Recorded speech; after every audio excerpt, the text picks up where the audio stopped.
მოგესალმებით, ქორუმი გვაქვს, შესაბამისად წარმოდგენილია დღის წესრიგი, მინდა გთხოვოთ, რომ კეჭი უყაროთ, რომ ამ დღის წესრიგით ვიხენწვანელოთ, ვინ არის მომხრე.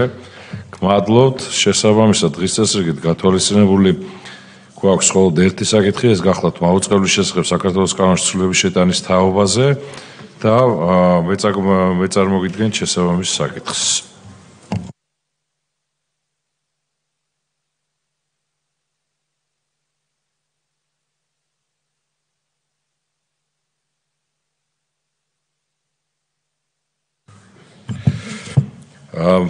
კიდევ ერთხელ მოგესალმებით. პირველი მოსმენი წარმოგიდგენთ ცვლილებას მაუწყებლის შესახებ საქართველოს კანონში, კანონპროექტი მიზნად ისახავს მაუწყებლის შესახებ საქართველოს კანონის დახვეწას ევროკომისიის რეკომენდაციის შესაბამისად და 55 პრიმაორი მუხლის, სიძულვილის ენის და ტერორიზმისკენ მოწოდების შემცველი პროგრამისა და რეკლამის გავრცელების აკრძალვის დარღვევასთან დაკავშირებით მაუწყებლის თვითრეგულირების ორგანოს მიერ მიღებულ გადაწყვეტილებები კომისიაში გასაჩივრდება. მოგიყვებით ქრონოლოგიას თუ როგორ მიმდინარეობდა პროცესი. 2022 წლის 1 დეკემბერს ევროკომისიამ გამოაგზავნა წერილი, რომელშიც ასახული იყო თუ რა კუთხით უნდა მომხდარიყო კანონმდებლობის ცვლილება იმისთვის, რომ საქართველოს გაეგრძელებინა შემოქმედებით ევროპის მედიის ნაწილში მონაწილეობა. ანალოგიური ვალდებულება გამომდინარეობს ევროკომისიის მიერ განსაზღვრული 12 პრიორიტეტიდანაც, რომელთა შესრულებაზეც არის დამოკიდებული საქართველოს კანდიდატის სტატუსის მინიჭების საკითხი.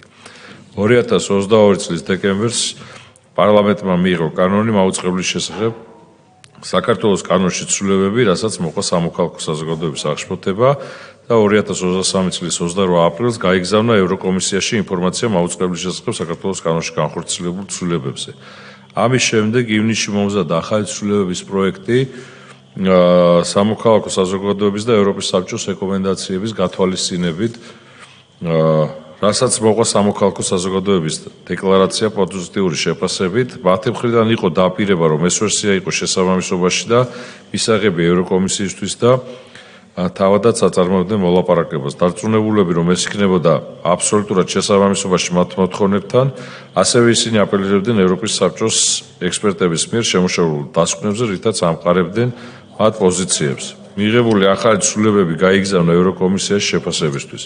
შეხვედრა გაიმართა 4 ოქტომბერს DigiConnect-თან. შეხვედრამდე მათ წარმოადგინეს არაფორმალური 4 რეკომენდაცია საქართველოს მედიის კანონმდებლობაში ცვლილებებთან დაკავშირებით.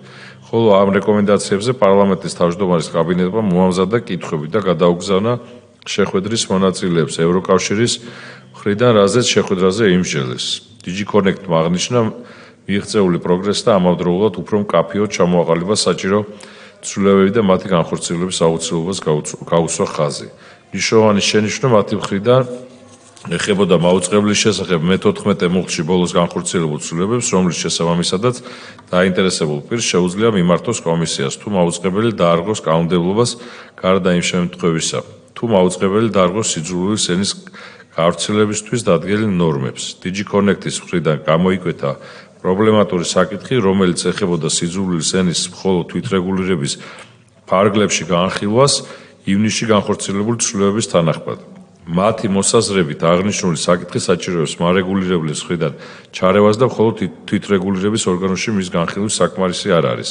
ასევე მათი მხრიდან არის რეკომენდაცია თვითრეგულირების აპელაციის ორგანო იყოს მხოლოდ მაუწყებელთა გაერთიანებაში.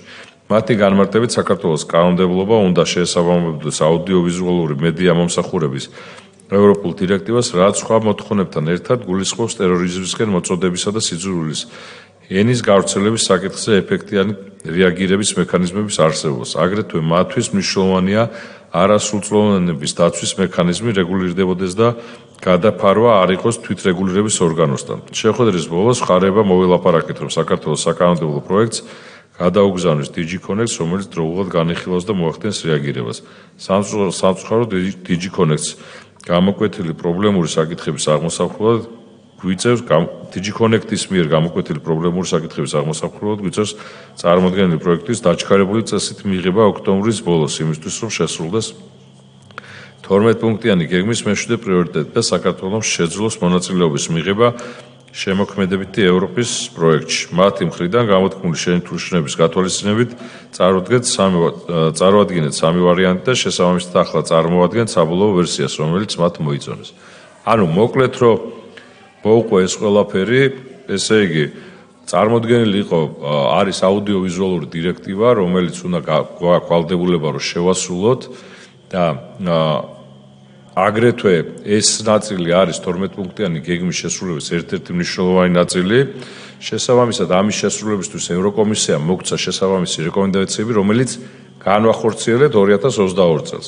ეს რომ განვახორციელეთ, ესე იგი ევროკომისიამ და სამოქალაქო საზოგადოებამ და ბედიებმა მოკლედ აღშფოთება გამოხატეს და ფიქრობდნენ რომ არასწორი იყო ეს რეგულაცია, შესაბამისად ევროკომისიასთან და სამოქალაქო საზოგადოებასთან ერთად შემუშავებული იყო რეკომენდაციები, რომელიც მათი მხრიდან იყო ვალდებულება აღებული, რომ ევროპის საბჭო ამ რეკომენდაციებს თუ გავითვალისწინებთ ჩაგვითვლით და ამ ვალდებულებას შესრულებულად და შესაბამისად ჩვენ უნდა მიგვიღო. ჩვენ რა თქმა უნდა ამოცანა და ჩვენი მიზანი არის რომ 12 პუნქტიანი გეგმა შევასრულოთ ჩვენი ამ შემთხვევაში კომიტეტის მხრიდან რაც არის გაკეთებული და გავითვალისწინეთ ევროკომისიის და სამოქალაქო საზოგადოების ეს რეკომენდაციები, რომელიც განსხვავებული იყო ევროკომისიისგან, მაგრამ მათ ევროკომისიას და ევროპის საბჭოს ერთმანეთში უნდა განხორციელებინათ კომუნიკაცია და შესაბამისად ევროკომისიას აეხსნა ევროპის საბჭოსთვის ყველაფერი ეს და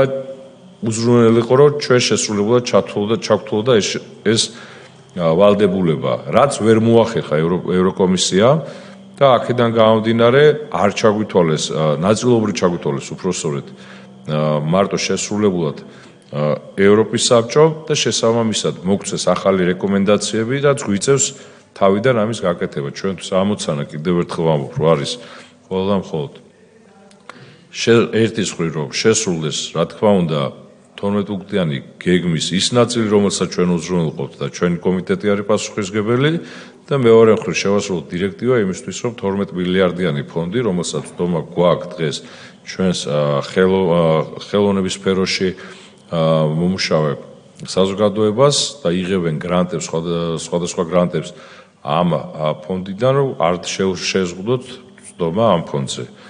ამიტომ გვიწევს ამ ყველაფრის ხელახლა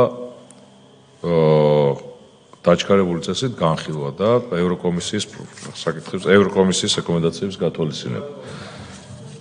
ვინმე რამე კითხვები ხომ არ გვაქვს ამასთან დაკავშირებით? მადლობთ, მაშინ შესაბამისად დაუბრუნდებით ჩემ ადგილს, რომ